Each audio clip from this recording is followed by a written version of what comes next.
অশুভ গ্রহ থেকে বাঁচার উপায়।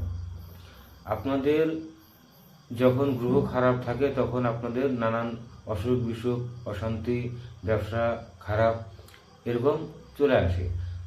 আপনার কোন গ্রহটা খারাপ আছে, কোন গ্রহটা ভালো আছে সেটা আপনি হয়তো জানেন না।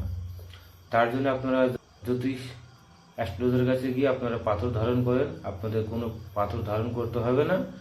যদি আপনারা এই কর্মটা করেন তাহলে আপনাদের গ্রহ অটোমেটিক ভালো হয়ে যাবে। আপনাদের কি করতে হবে, জ্যেষ্ঠা নক্ষত্রে আপনাদের ডালিম গাছের পরগাছা নিয়ে আপনাদের ধারণ করতে হবে। অবশ্যই সেই গাছটা যখন নিয়ে আসবেন তাকে ধূপধুনা দিয়ে অভিমন্ত্র ধূপে জাগিয়ে তারপরে নিয়ে এসে আপনারা ধারণ করবেন। আপনার যে কোনো গ্রহ যদি খারাপ থাকে সেটা ভালো হয়ে যাবে।